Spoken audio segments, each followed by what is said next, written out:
Добрый день. Вот мы продолжаем после нескольких месяцев летних каникул наше Книгу. еженедельное чтение Марка. They can hear you now. Oh. Вот, мы продолжаем его с стиха 9, глава 10, стих 41. Давайте, как обычно, я выведу его на экран. И мы с вами прочтем вначале нашу диглотту.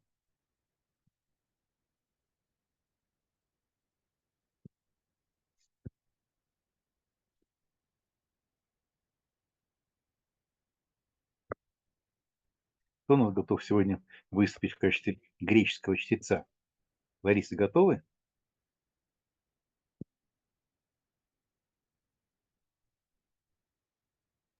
Ну да, могу. Хорошо. Тогда давайте стихи 41-42. Годехоменос профетес эйс онома профету, мистон профету лемсетай. Сейчас мы говорим про главу 9, стих 41. Или я что-то здесь... Нет, ну вы почему-то сказали 10-ю, и я тоже думала, что надо читать 9-ю, но вы Нет, это, если я сказал 10, я говорился. 9:41 у нас сейчас. Угу. Так, сейчас тогда. 41.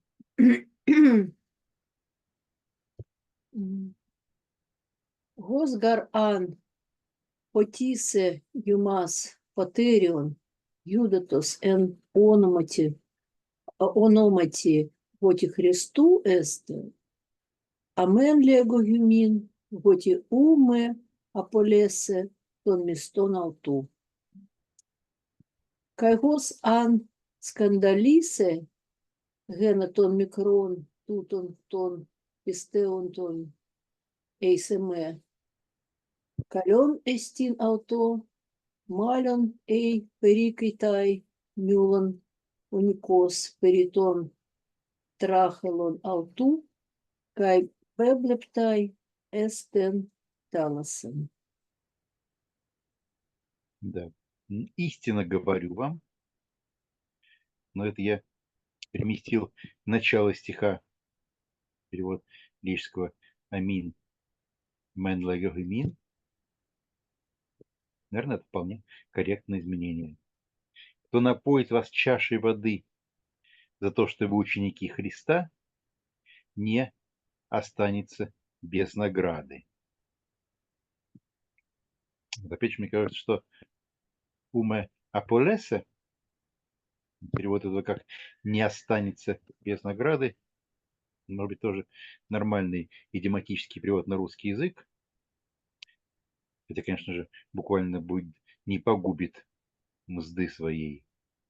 В этом стихе, наверное, самое проблематичное и для анализа греческого текста, и для перевода на русский язык, это очень странная конструкция «эн ономати готи Христу эсте».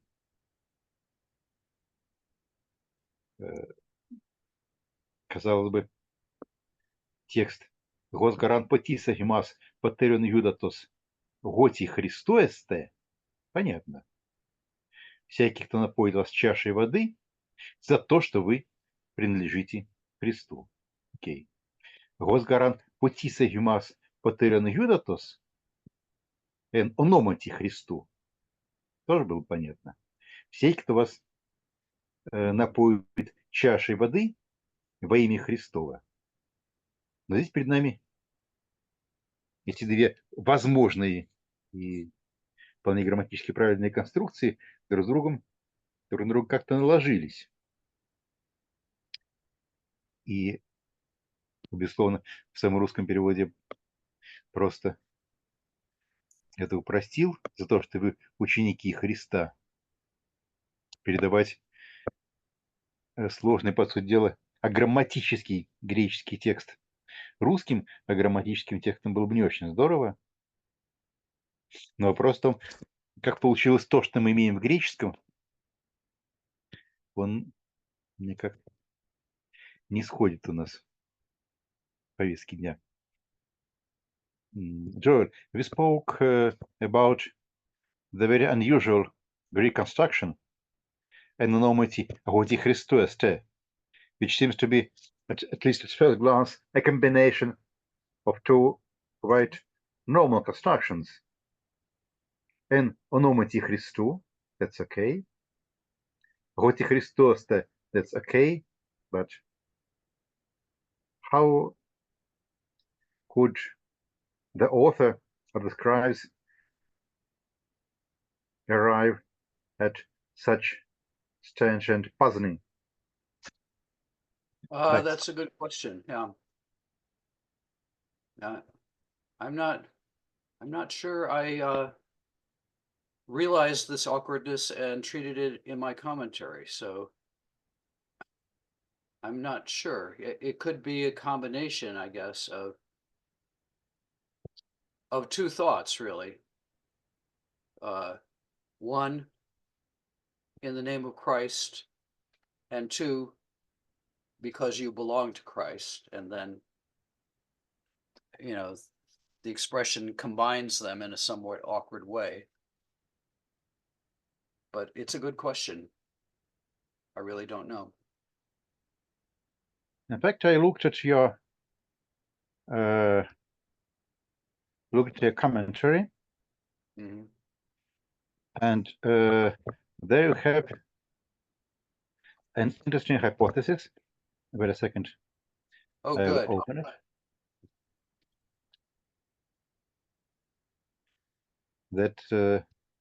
That's what I wanted to discuss with you.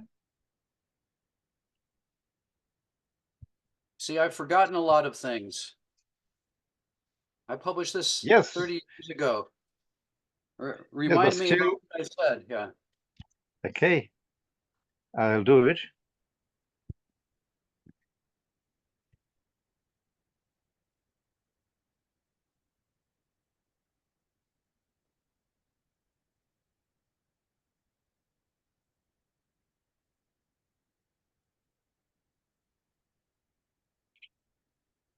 You had here an idea that this might have been a lithography in an Aramaic original. Hmm. At least that's what you thought 30 years ago, unless you have changed your mind. I haven't changed my mind. I've forgotten my mind. Let's see. Okay. In Greek, if we have here a Greek text that translates the Aramaic original, then in the Aramaic original, the genitive Christou could have corresponded to something like Demshecha with Dalet as a sign of genitive relationship in Aramaic. And also, since Ahoti may also be correlated with Aramaic particle de, Yeah. There was a suggestion in your commentary that at some point Aramaic text, which spoke about Damashecha as a genitive, suffered a lithography and became the Damashecha, which someone who rendered this Aramaic text into Greek translated first dalet with hoti and second dalet with the Greek genitive. Yeah, That's it's interesting. Yeah. Well, this is why I always looked at the Peshitta when I was, doing my translation of each passage, just because it shows you what something may have sounded like in Aramaic, and sometimes you see things that are idiomatic in Aramaic, in this case in Syriac, are reproduced in the Greek in interesting ways. So interesting. As we say sometimes, this isn't the ditch I want to die in. I mean, it's an interesting observation. I mean, I'm not sure it helps us really understand the Greek, except as an awkward translation or mistranslation of, of something that was but I mean, I do think Jesus spoke Aramaic, and so that's relevant. yes. I put Peshitta on our screen. Mm-hmm. So we have here Bishma Dedam Shecha, Mm-hmm. which probably doesn't sound good in Syriac as well, Mm-hmm. but still it may be regarded as the original of this strange Greek construction that we have here in Mark and Nomatihoti Christueste. I mean, the two dalits at the beginning, that does seem awkward to me. And I wonder, if you did a search through the Peshitta, how many instances of dalit followed by dalit you would get. I don't think you'd get very many. So I think that helps the case that, that it may be a ditography.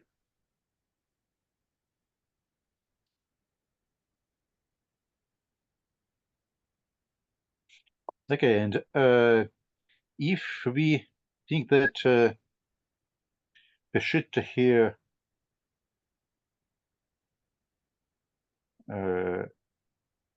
reflects the original Aramaic saying, then of course it's interesting that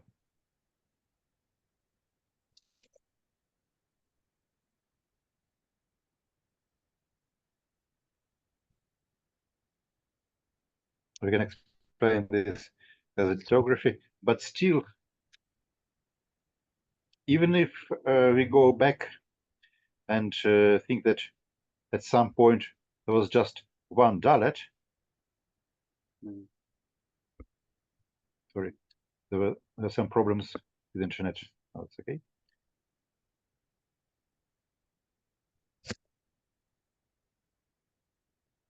Still, it would be a bit awkward.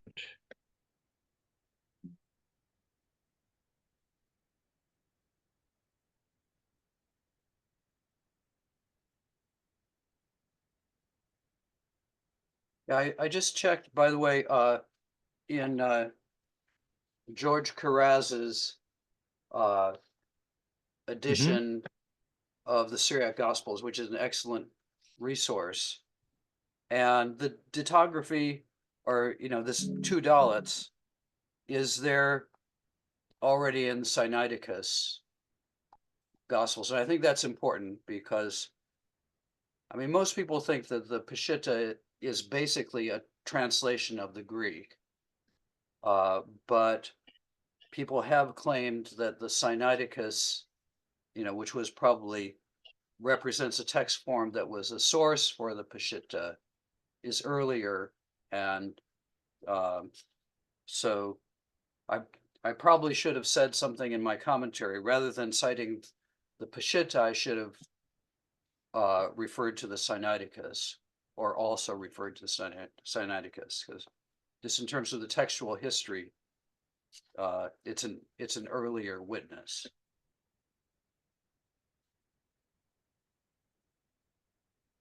Okay.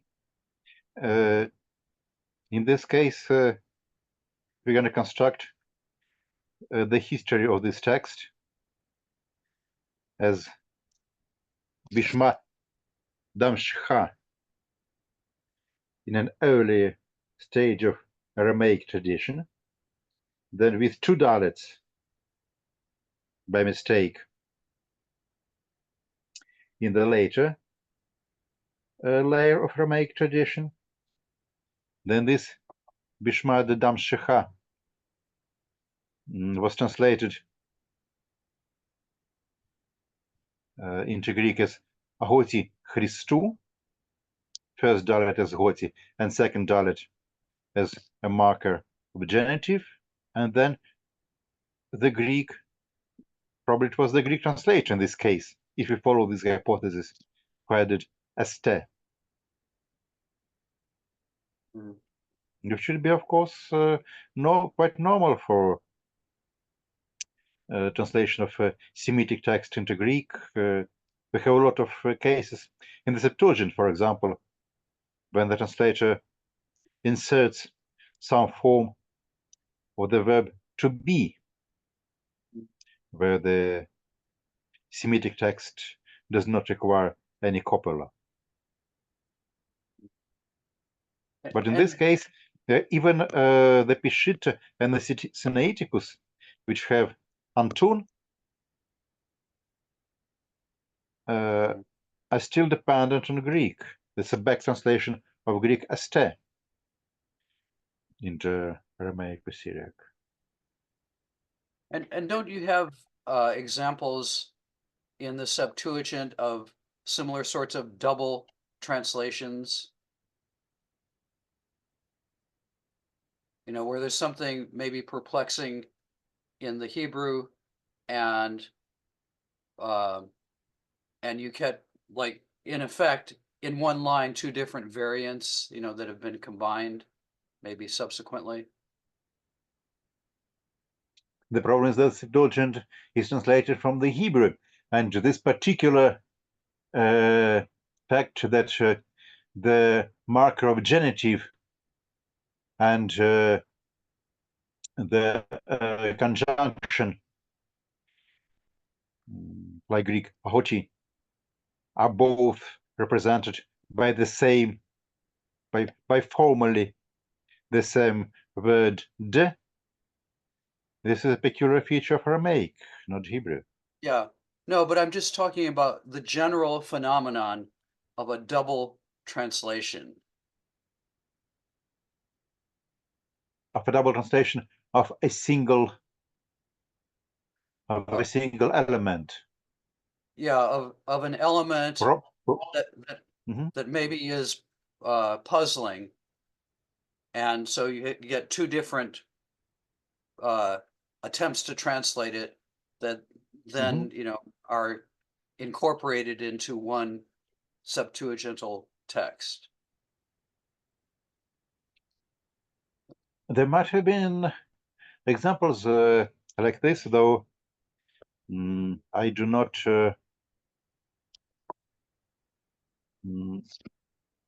I cannot tell it by heart now. Маша, вам не приходят какие-то мысли в голову по поводу вопроса Джоэля или по поводу этого действительно очень странного греческого синтаксически места? Yeah, I can comment about what I think about this place. The first thought I have is that, as I remember, we already have a large collection of such examples where particularly in the speech of Jesus, we have in direct speech we have some awkwardness in syntax. I would probably put this example to that list of these awkward syntax passages, not passage phrases, and I would interpret it as I don't know, maybe it could be these verses could be like an attempt to I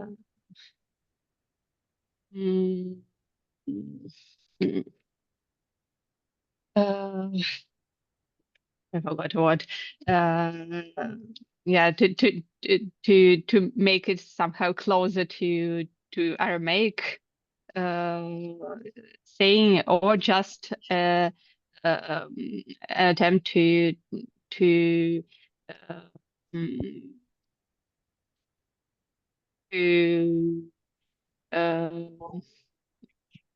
yeah to show that Jesus' speech is somehow colloquial, not very high level. So you're not Yeah. persuaded by the Aramaic interpretation. You think it may be explained in a more simple way. Yeah, it's a bit strange. This interpretation, I can't say that it can't be like that, or I can't see it anymore. Can you show it again? Okay, wait a second. I think the problem with this interpretation is that it's not something it's not an unclear or difficult phrase, both in Aramaic or in Syriac or in Greek. So of course we have a lot of examples of double translations, but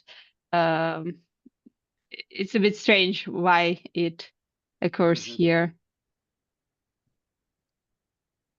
And you don't think that the double dalet is awkward? You think you can probably find examples of that in the Targums, for example, or in the Peshitta? I don't know. I can't say for sure. Yeah, but anyway, this awkwardness of Peshitta, it copies strange Greek syntax. So yeah, it could be just because Greek is so difficult. Yeah, and in my view, if we look at it as a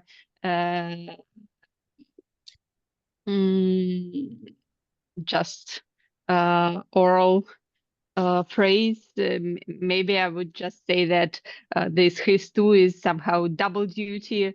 It works both to onomatopoeia and to Esther.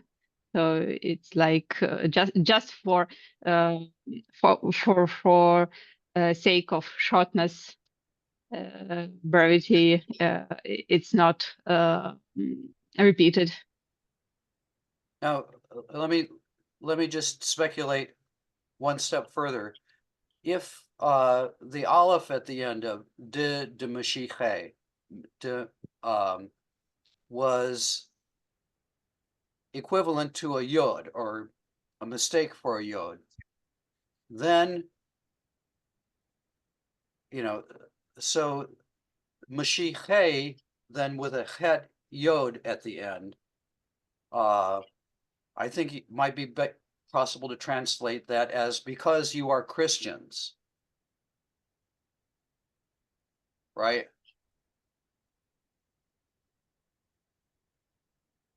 Like a But do we have such an adjective? Yeah. well, I yeah, I'm think trying to think, yeah. in Syriac it should be like not three. Like what? I don't remember. Like in modern Hebrew. Yeah, right. Like, yeah. The Natsriyut. Messianists, yeah. Natsi. Yeah. Uh-huh. Yeah, I guess that's what I'm thinking about, you know, when I'm trying to retroject it back into the Aramaic, but you know, I don't know if I think I there don't is know no if that's an ancient such. term, yeah. Like messianus. But I've got some Aramaic dictionaries here. Which it You can check it for sure. But yeah, but don't wait for me. We can check whether this word existed in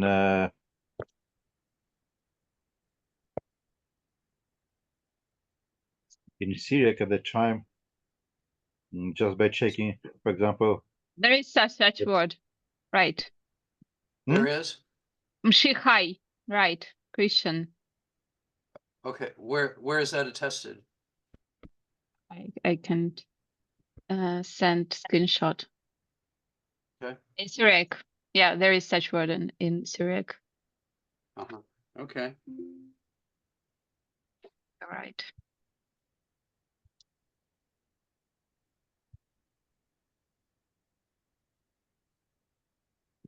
So yeah. So that would support this speculation that maybe originally there was just one dalet, right? And it said, because Mashiach you are, because you are messianus. And then somebody didn't understand that, so they put the other dalet there. Something like that. Oh yeah, I'm seeing, yeah. Mashiachaya.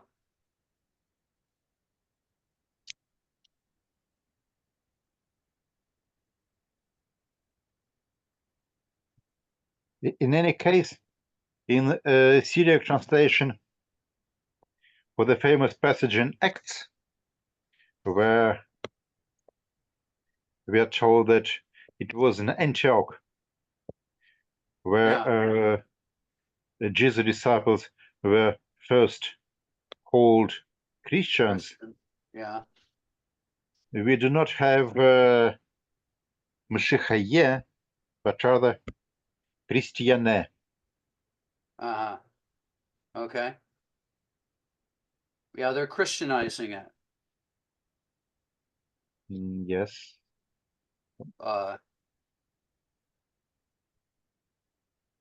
Yeah, and that would be interesting if that's historical, you know, that,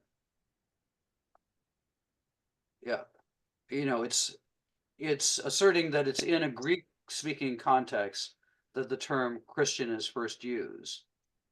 And maybe meaning that it was originally a Greek term, not a Semitic term. Yes, probably this Mashiachai is somehow later, and it would be a bit too.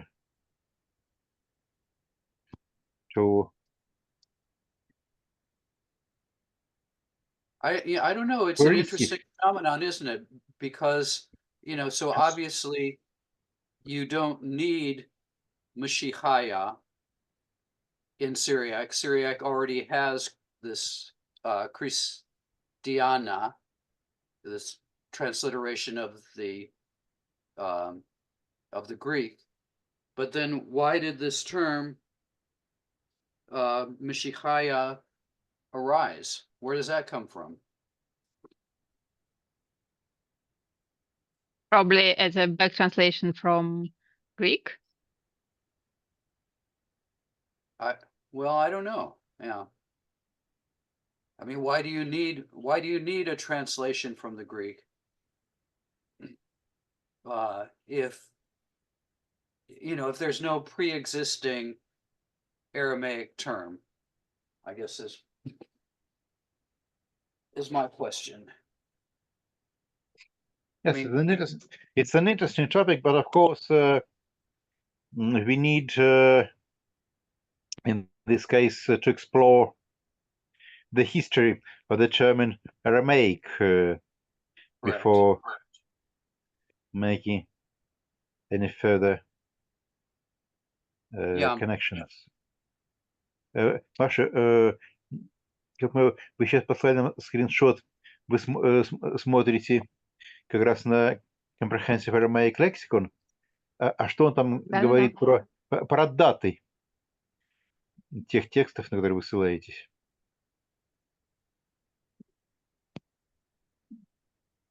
Yeah, I'm going to get my Ничего, other... надо смотреть. Если нужно, я могу посмотреть, что это за тексты, я не знаю просто их.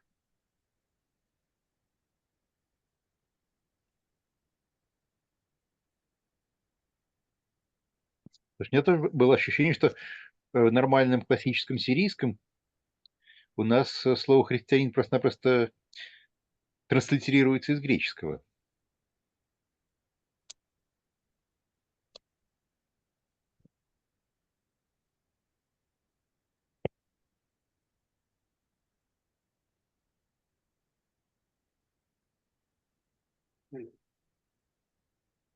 Okay.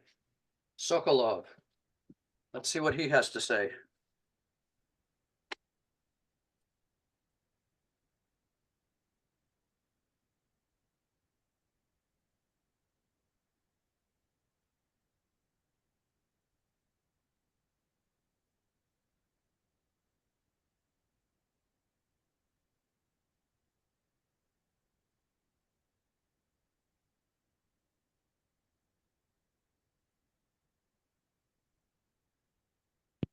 Okay, nothing like this in Sokolov's Jewish Palestinian Aramaic. Let's see about Babylonian Aramaic. I checked Cal electronic lexicon, which includes all dialects, and it does not give any references to other Aramaic dialects, only in Syriac. Yeah, interesting. That's really interesting. I think you should write an article about it. Report back in 10 years.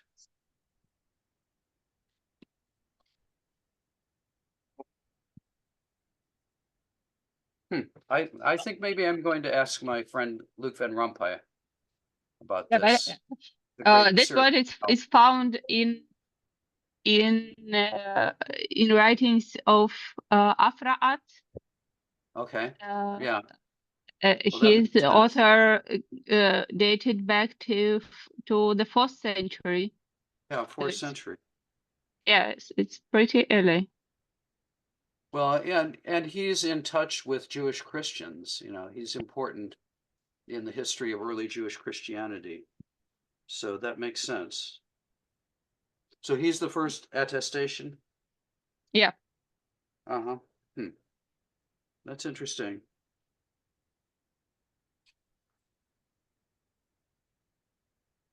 Okay, so we tried to reconstruct the Aramaic forelage for the Greek text behind Mark. I think it's an interesting path for research, but I'm not completely convinced, and probably Masha's original idea that this may be just a bit awkward Greek that we often have in Mark, maybe a simpler explanation, but still it's interesting. It's always interesting to try to reconstruct Semitic texts behind our Greek Gospels.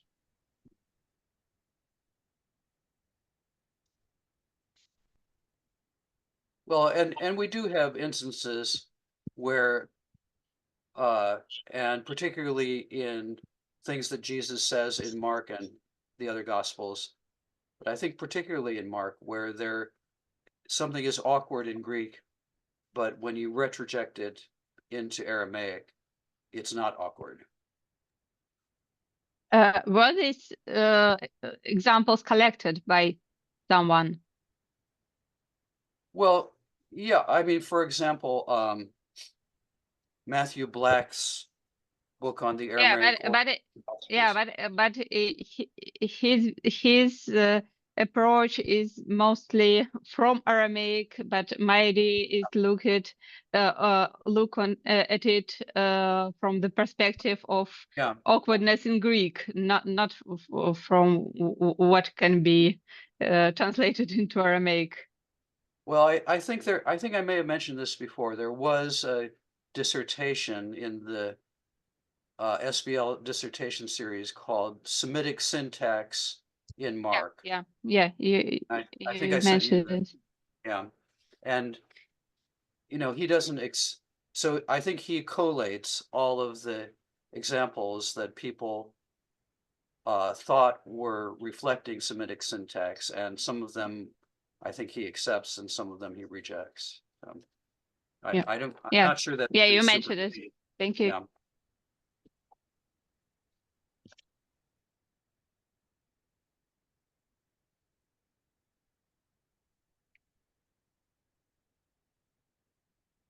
Yeah. Joel, once again, what is the name of the book you cited? I'll send you I think it's Semitic Syntax in Mark. And it's a dissertation from before my dissertation. So like early in the 70s, probably, or 60s. I'll send you I'll send you both the citation. Okay, thank you.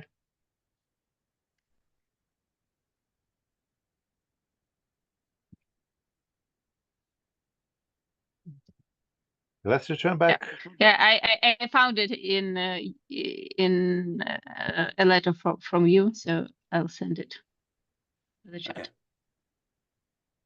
Good. All right. Yeah.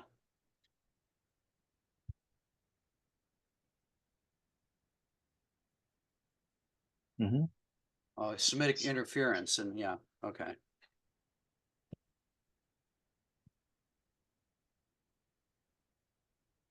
Okay, let's go back to our diaglot.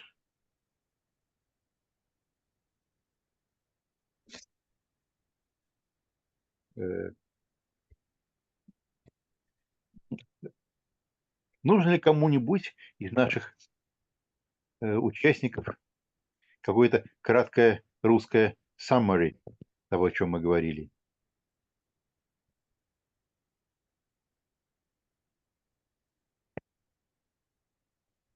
Если нет, то давайте тогда перейдем к следующему стиху, в котором тоже будут свои проблемы.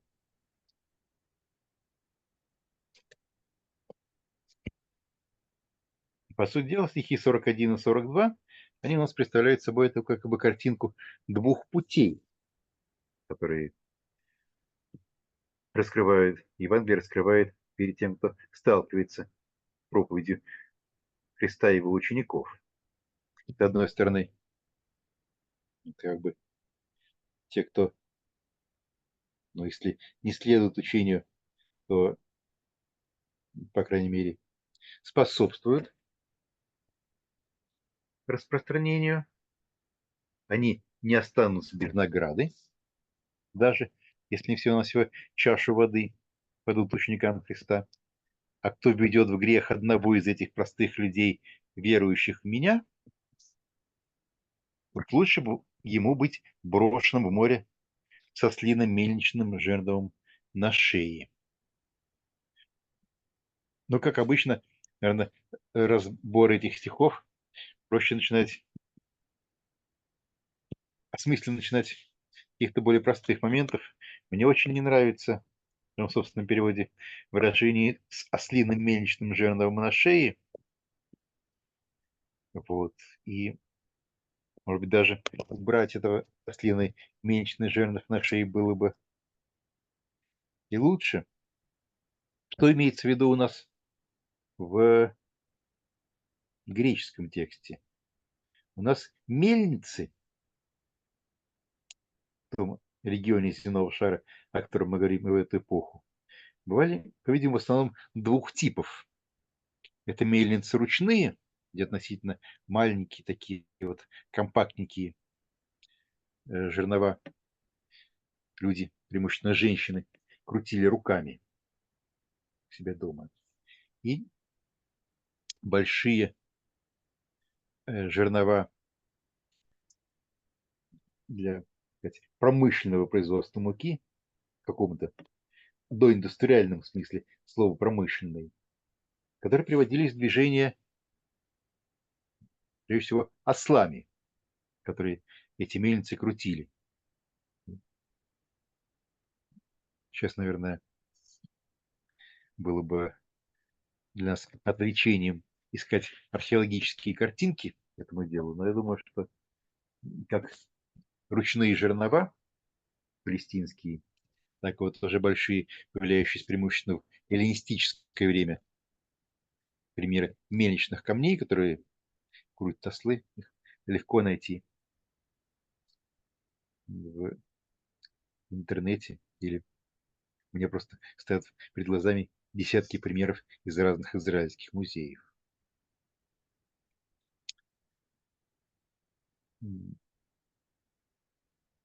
Вот то, что здесь у нас милосуникос, именно мельничный жернов, ослиный по-гречески, вот внутри этого противопоставления значим.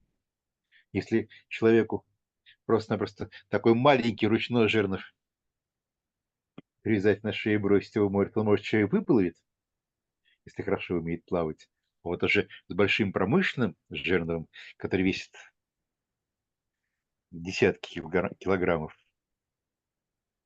судьба решена. По-русски в нашей культуре, в нашей образности у нас нету ни ручных мельниц, это такая архаическая вещь, которая относится только к древнему миру, но и большие мельницы, они у нас не ослиные, не осел их вращает, а либо ветряные мельницы в нашем образном мире, либо водяные мельницы. На Руси, по-видимому, были, прежде всего, водяные мельницы. Так что у нас мельничный жернов, он уже по определению такой большой. Не маленькие, как ручные жернова, а большие. Что нам делать? Что делать переводчику в данном случае? До самого осла в уникос сохранять или выкидывать? Что скажете?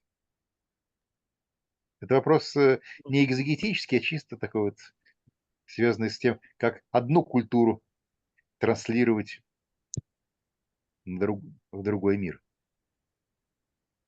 Ну, наверное, самое прямое это с камнем на шее, но это, наверное, слишком радикально. Но э, жернов-то здесь в любом случае есть, мне кажется, с камнем на шее не лучше, не хуже, чем с жерновом на шее, просто дальше от текста. Стремится ли нам Да. текст настолько как-то копировать в переводе, чтобы сохранить образ этого осла, который крутит? Или пускай лучше русскоязычный человек подумает в первом приближении, пока не заглянет в комментарий, что речь идет про жернов от водяной мельницы.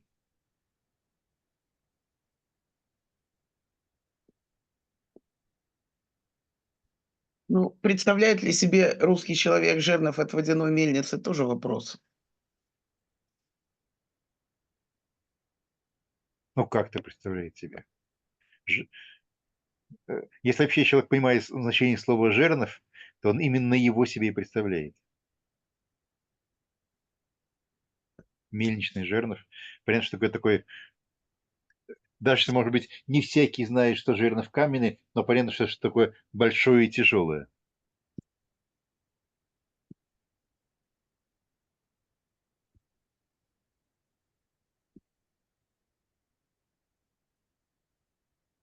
Давайте же, как мы это делаем в нашей маленькой компании, проведем голосование. Вот тот, который сейчас у нас...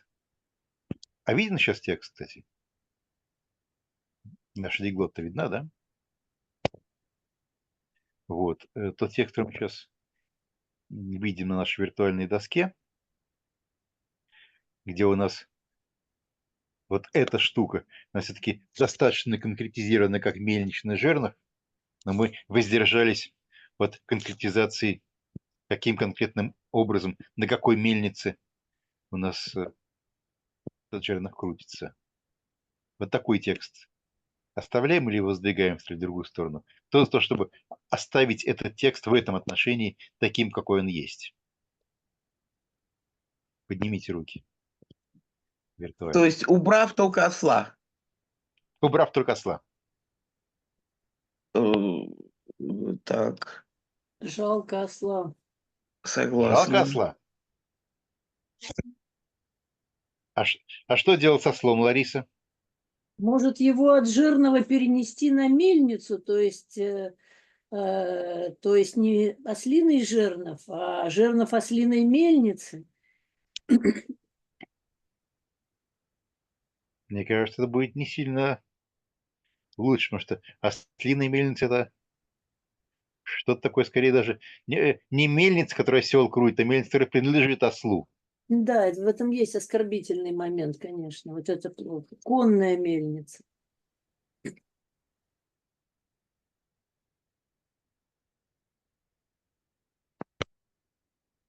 Ну, мне кажется, если его очень хочется оставить, то надо добавить хоть сравнение, как ослу или что-то такое. Но я так смотрю, мне кажется, никто его не оставляет. Мы будем единственными. Ну, давайте вот тогда уберем сноски. Оставим как есть, без осла. Действительно, вот тут был задан в чате вопрос, не добавляет ли образ осла еще что-то? Мне кажется, что, наверное, нет.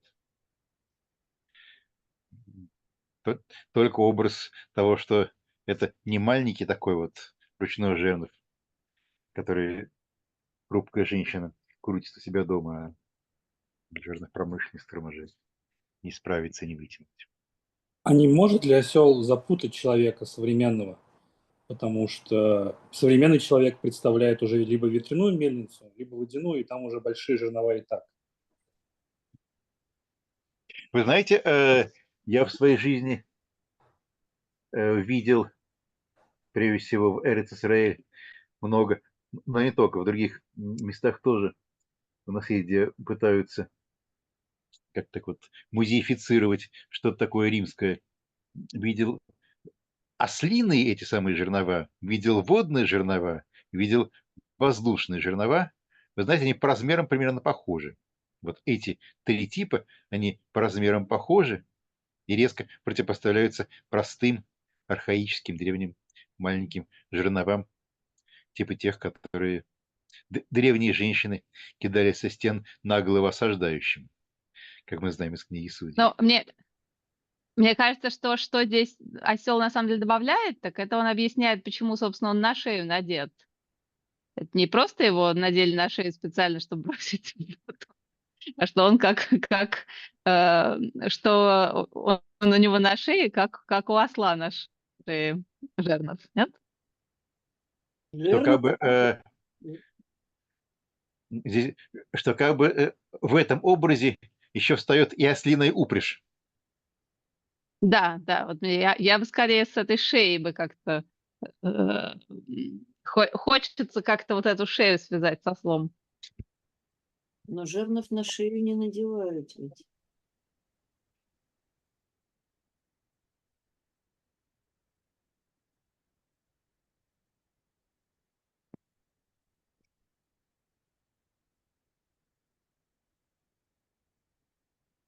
Как он надевается на осла?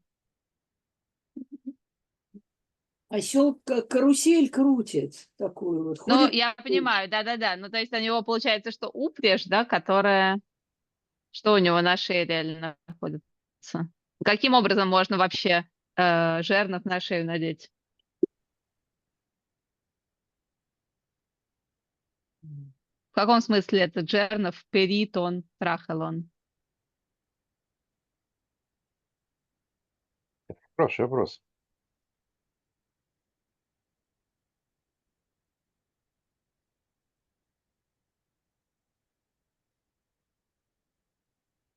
Хочется почитать о Пуле. Что там у него было?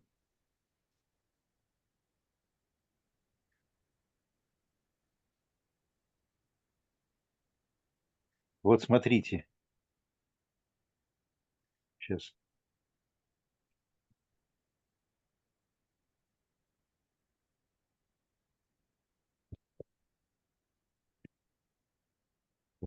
Давайте я смотрю это. Вот как он выглядит.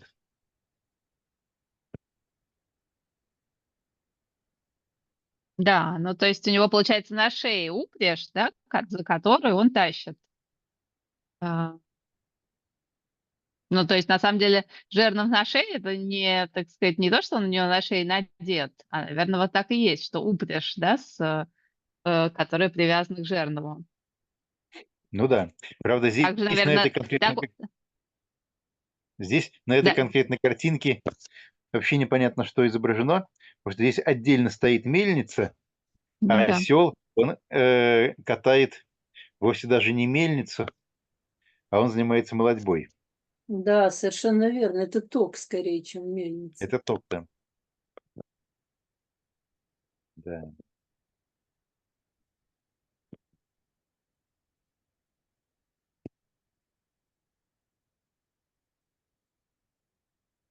Ну, в общем, думаю, что в любом случае ослы как-то вот так вот в это дело запрягались.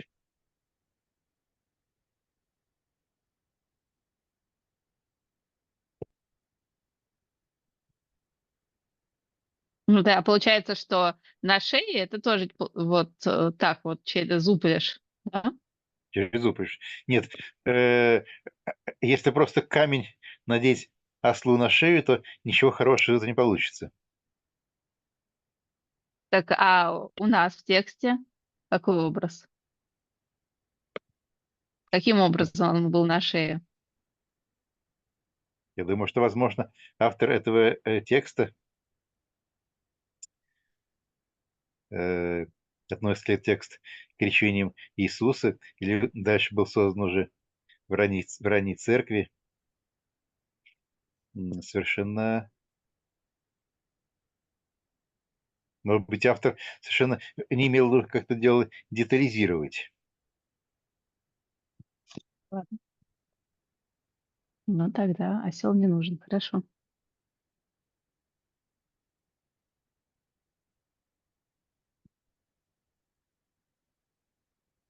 Да.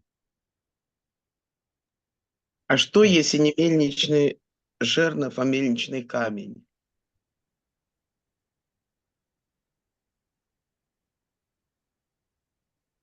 А мельничный камень, это понятно? А это я сейчас просто посмотрел, извиняюсь, в самом примитивном дворецком. Это он дает для Мелос. Либо жернов, либо камень. Это у него Да. там. Да. Именно выражение мельничный камень? Да.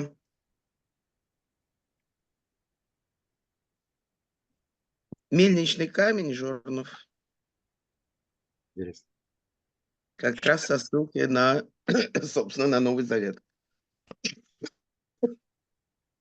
Ну, наверное, слово «мюлос» вряд ли является назаветным неологизмом. Не-не-не, конечно, идет первое значение вообще мельница, а дальше мельничный камень, запятая жернов. И тогда сохранится мысль, что с камнем на шею. Не знаю. Давайте еще раз тогда придем к голосованию у нас. Кто у нас здесь за? А как Кто, это будет выглядеть в тексте? кто за мельничный камень?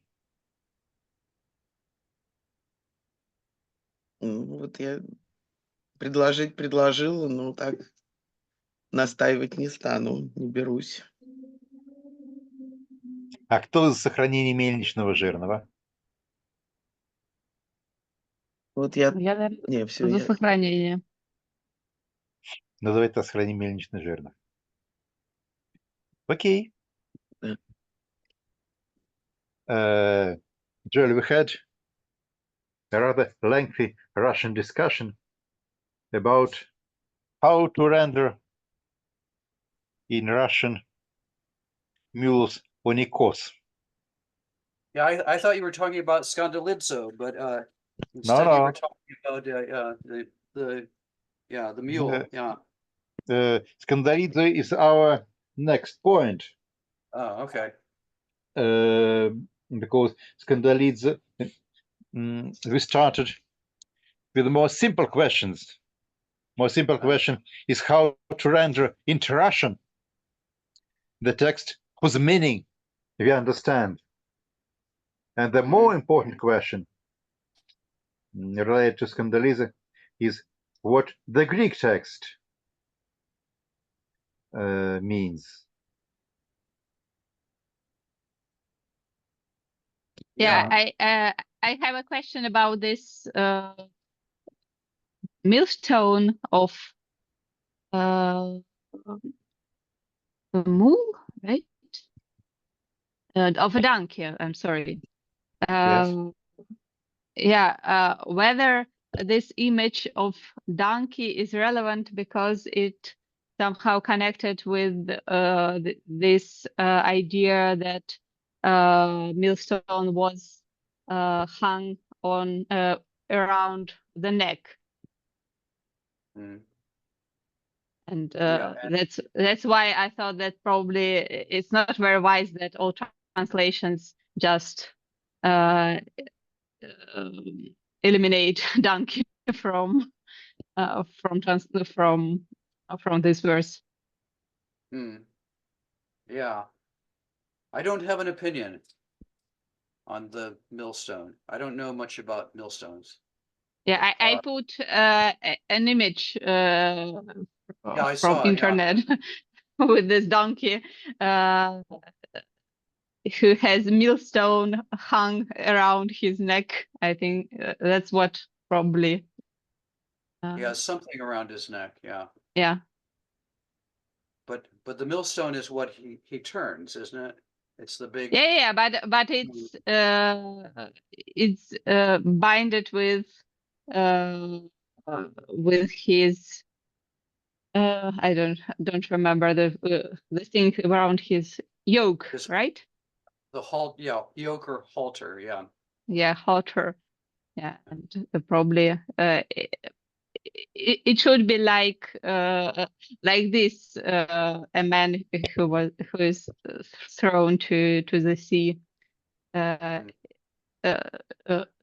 there he probably has he may be imagined like this donkey with yoke. Yeah, so it's a stupid thing to do. It makes you like a donkey to no, I'm kidding, yeah.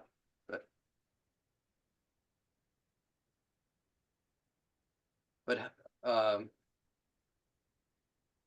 how about Skandalidzo?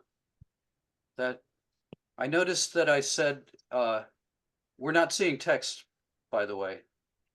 Okay, let's return to our text. And from discussing Russian translations, we can return back to exegetical question. Yes. Skandalidzo. I notice in my commentary, I cited somebody, and this appears to be correct, that this term, it's not a skandalon, I think is a Greek term, but skandalidzo occurs only in translations of Semitic texts and in the New Testaments, or those are the first instances. So that's interesting. And The Peshitta's rendering is cognate with the root is kashal, right? Kaf shin lamed means really to fail, doesn't it? Rather to stumble. Yeah, to cause to stumble. Yeah.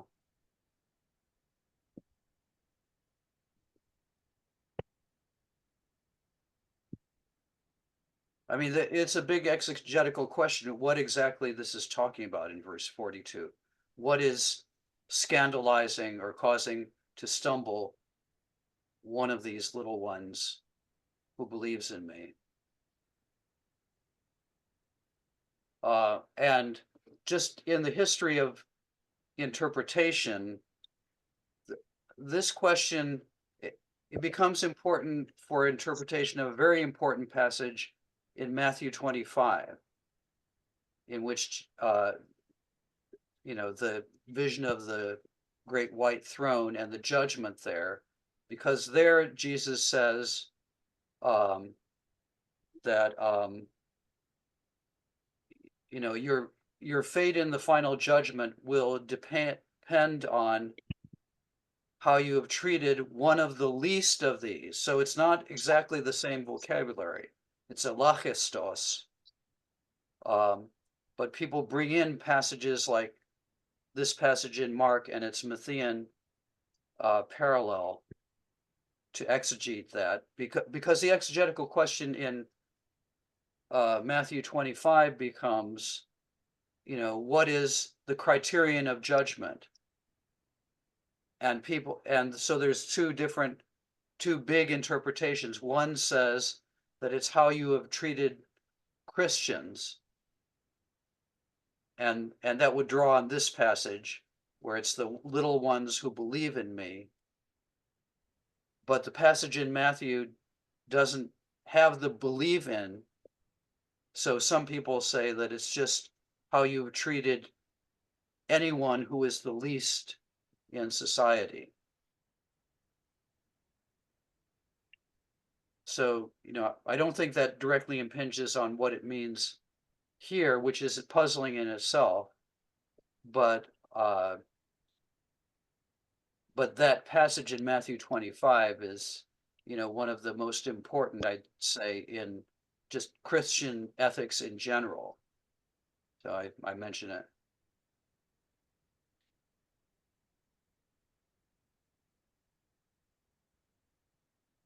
Yes. And how should we exegete and translate the text? Well, and this passage, I would say there is something of that same question, isn't there? I mean, does this mean, is this threatening? It's obviously threatening somebody with judgment. Who is the person who is being threatened? Is it the person who mistreats children who believe in Jesus, or who believe in general? Because there is a textual question here about if the aseme is part of the original.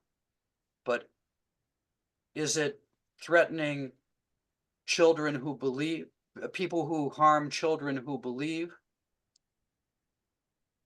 Or is it threatening those who harm anybody who believes?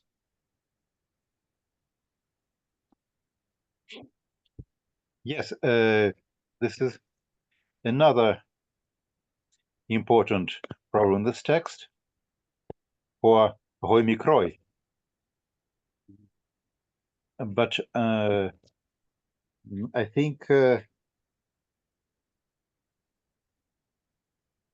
idea that righteous are those who are poor, who are oppressed, and who are mikroi in comparison to those who have power.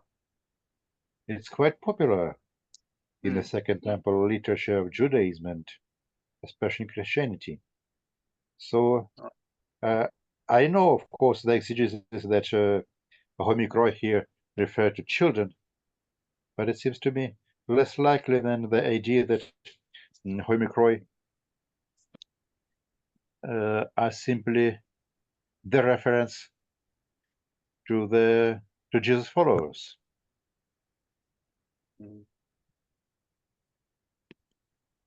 Yeah, that could very well be. And well, it reminds me, there's a saying that's only in Luke, where Jesus calls them the little flock, right?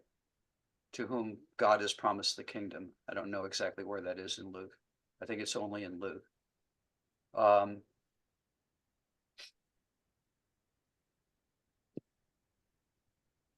So, I mean, the problem is there's really no context, is there? Because, I mean, the verses from like verse 41 to the end of the chapter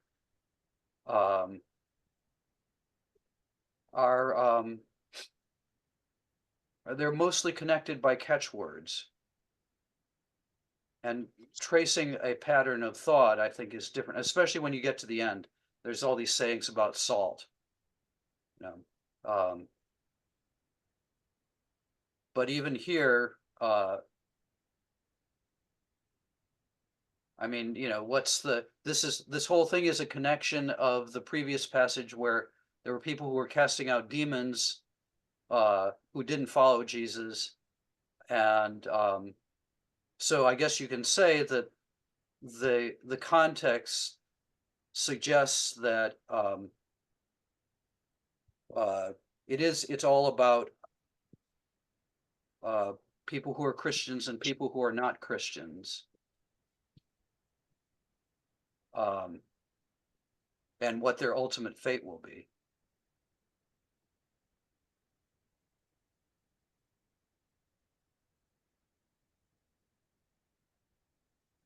Yes, but I don't think actually in the New Testament you have anything directly about the idea of children believing in Jesus. You have Jesus blessing children. You have Jesus saying, "Let the children come to me." You have in Acts, when people are baptized, they're baptized with their families. But there's nothing about, children believing in Jesus, unless you see that in this passage. yes, and of course, the parallel passage in Matthew militates definitely against such exegesis.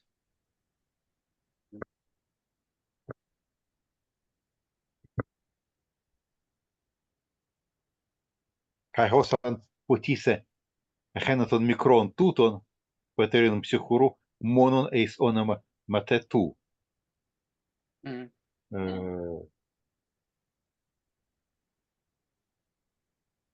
I think this rather presupposes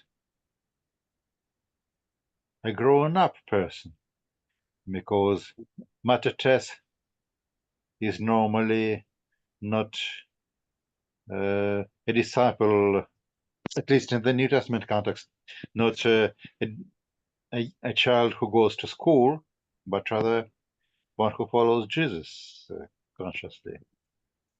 Yeah, I guess it seems to me the problem is, I'm thinking about what I know of parallels from Second Temple Jewish literature, and like in Enoch, there's a lot of stuff about how you treat the poor and an exaltation of the poor, and those who mistreat the poor will be punished. But what I don't remember is anything exactly like mikros as a term for just somebody who is little in this world, somebody who is not powerful in this world. So I think that's where the emphasis comes in. But you have I just wanted to say that you have references to biblical Hebrew phrase, tseorim, which means, which is used, for example, in Zachariah, in the metaphor of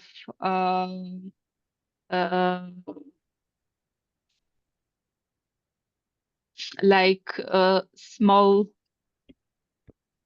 sheeps, small sheep, sorry, like shepherd and his little ones. Okay. Zechariah, which verse? 13:3, 13:7. This expression occurs several more times. Yeah, here. Vahashivoti yadi al ha-tzorim. Oh, it's Orim, huh? Okay. Yeah, that's in modern Hebrew. You have Zair from this. Yeah, like a yeah. young person. Yeah, young person or small. Uh-huh. In Yeah. and don't think and this expression occurs several more times within this metaphor about shepherd and his little ones. Yeah. Who are actually people of Israel. So is it always in the context of Of this sheep? metaphor, I think so. Yeah. Yeah. I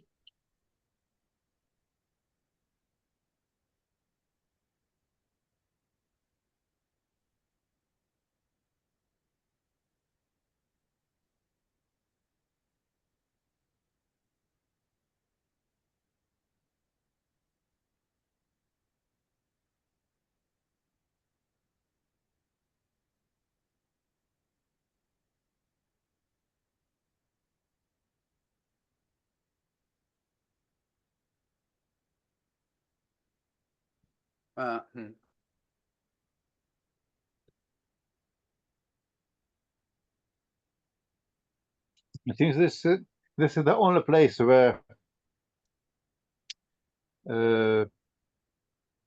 this adjective is used. Yeah, I mean that's this interesting. phrase.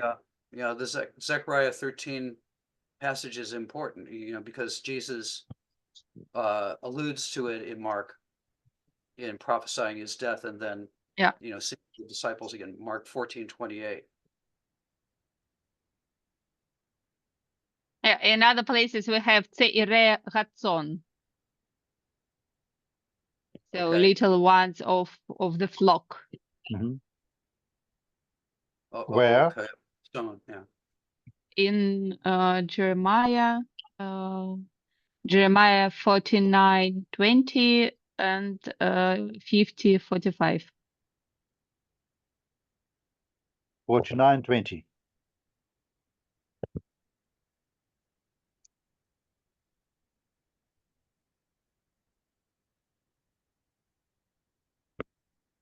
Jeremiah 49:20, 20 in Hebrew. Yes.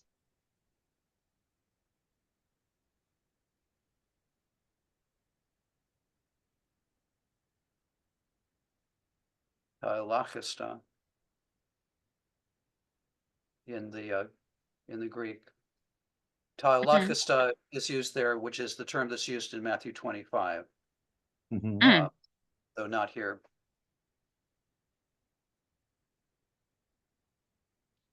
I mean, still, it seems to me all these passages, they have the sheep metaphor is in the context. Yes. Yeah. It's not in the context in Mark. So I don't think you can say that mikros was a technical term, for somebody who is, has a low position in society. But it's possible that it is evoking these Old Testament passages about the where the that term is used. Tsa'ar. Yes, but the image of Christian community as a flock, where Jews as shepherds, Yeah. this is quite widespread in early Christian literature, including Mark. Yeah. Is it etymologically related, the Hebrew, to tsa'ar, as in like sorrow or distress? No, it's with iron and tsara without iron. Oh, It's okay. different word. A different root. I'm sorry. Yeah, okay.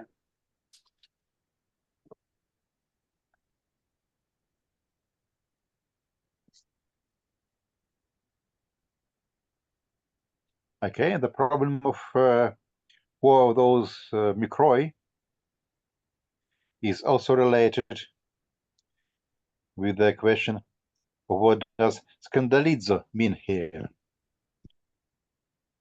I checked through TLG, and it's true that TLG does not list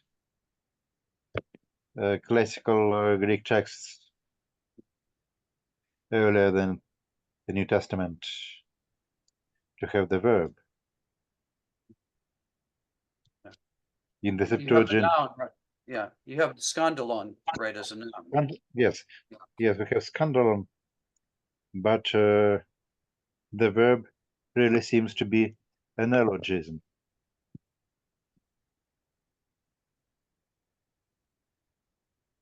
Yeah, In the why did they Septuagint, need that? Why did they need that verb? Why did they invent that verb? It's kind of mysterious. Seems to me like there were lots of nice Greek terms for harming somebody. but probably the noun skandalon was very important Mm-hmm. for the imagery, because it's the standard rendering of the Hebrew terms, which denote some kind of a trap. Uh-huh. And that trap is especially in the Deuteronomistic literature a very important, powerful image for those who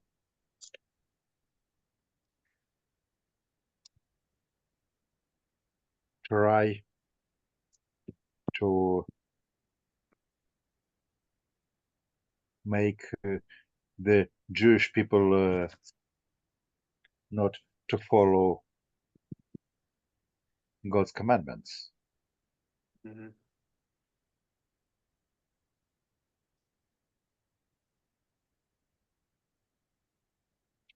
Well, and skandalon, doesn't it occur in that important Psalm passage about the stone that the builders rejected? What Psalm is that? 119 or something? Yeah. Which psalm do you mean? This comes up later in Mark. The stone that the builders rejected has become the cornerstone. It's from Isaiah. No? Yes. No, well, okay. Well, yeah. Well, it's quoted in Mark 12:10 and following. The stone which the builders rejected has become the cornerstone. I think that's Psalm 118.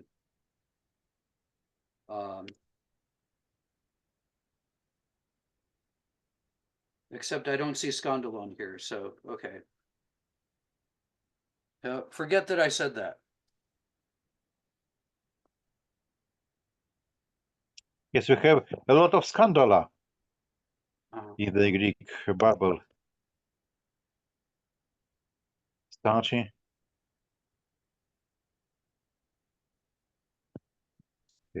Scandalon.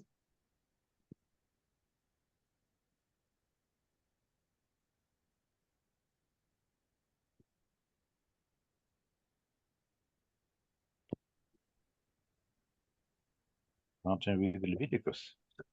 So would you say that the meaning of the term in these instances, a scandalon, is something which causes somebody to sin? Yes, we can look briefly at the meaning of the word in the Septuagint. Obviously, we have a less metaphorical rendering Leviticus. You shouldn't put any scandalon, Okay. stumbling block before the blind, but elsewhere,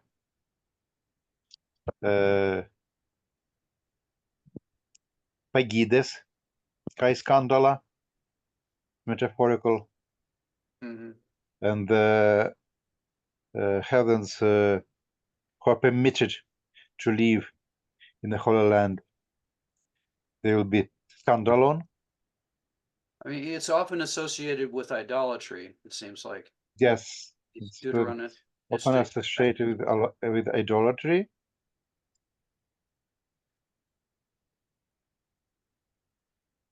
In 1 Samuel, Saul thinks that his daughter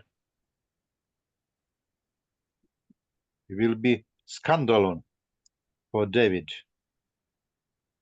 This does not mean that she'll bring him into sin, but rather that she'll bring him into peril. He will perish because of her.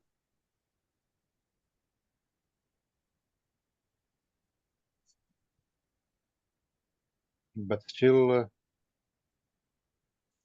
within Judith, scandala in a non-metaphorical meaning, some obstacles for Holofernes' army.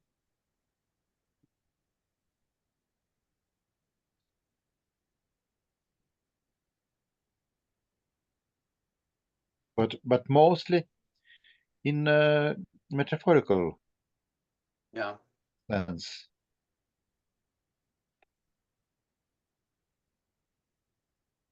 But not necessarily in any one metaphorical sense, I'd say, just, something that causes you to mess up. Yes, for example, here in Psalm 49 Greek, Psalm 50 in Hebrew, κατά του γιούτες μετρόσου ετίτες scandalon, this rather means slandering and not bringing into sin. Yeah. Tesheva tiraberb. Okay. Batiten dofi. Okay.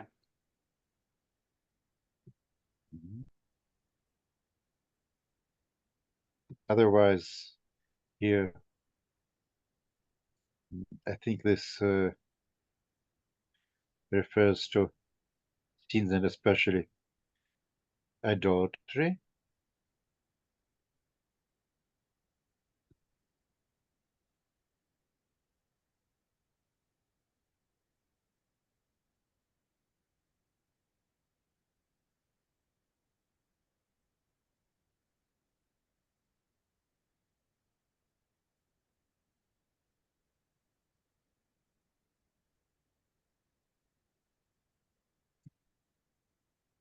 In Sirach, it seems to refer to some sinful activity.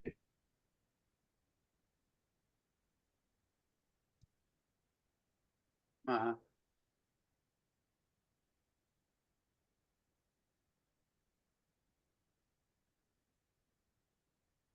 Yes. What's against slandering?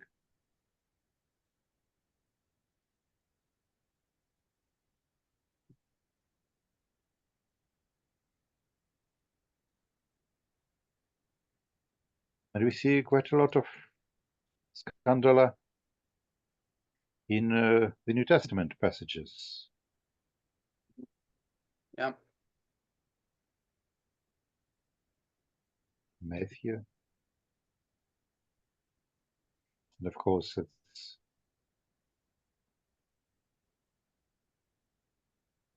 in Matthew,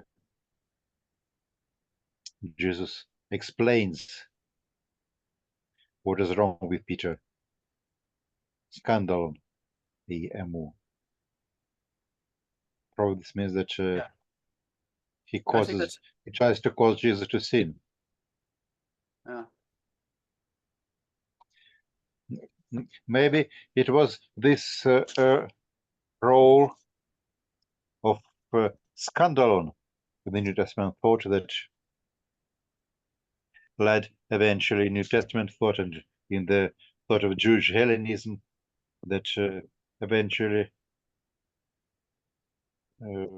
was caused the creation of the verb skandalizo, starting with Greek sirach. Mhm. But would you agree that, you know, if that making up, or yeah, making a verb out of a noun is pretty significant linguistically? It means that the idea is important to you. I That think that's so. a pretty big note.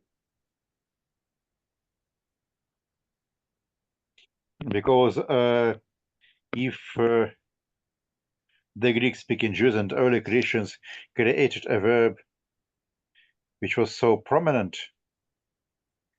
in Grecian and at least partially in the Greek-speaking Jewish literature, then obviously the noun that was used to form this verb referred to an important category for them. But let's return back to our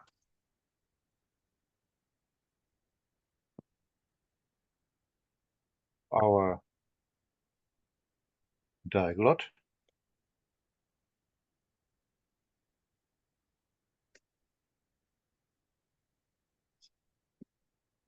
Even if the general idea of scandalon inherited from the Septuagint, where it renders the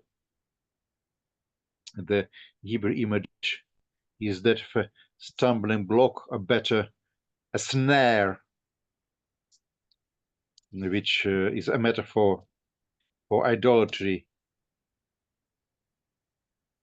which may put the chosen people away from the right way of the Lord.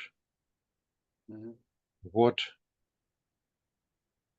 does this image of scandal, related image of scandalicis? I don't know if this now exists in Greek, but verb scandalize. Well, I think maybe could we start out with this next time? I'm going to have to go in a second, and I think we do Okay. need to look at the instances in the following passages, you know, where some people have suggested that there are sexual connotations to, the various images that are used. So, I mean, there's nothing in the context previously that will help us, but the term keeps being used in the following verses. So maybe we should start with that next time. Okay, let's put a question mark here and start with this next time. And of course, this is a good device for keeping our attention. If we stop at one of the most important questions of this text. It's like a soap opera or a TV series that you end Yes, with that's- what we call a cliffhanger. How do you call it? Cliffhanger, like somebody hanging off a cliff. Okay. You don't know Cliffhanger. if they're going to survive, though they usually do. Okay. Thank you, Joel. And it was nice to see you after several months that we haven't seen each other. И It's очень nice to приятно see you было too. видеть всю нашу компанию, которую мы тоже несколько месяцев в такой компании не собирались. Спасибо всем. See you next week. See you next week. До свидания. Спасибо. Всего доброго. Большое спасибо. До свидания. Спасибо. Спасибо.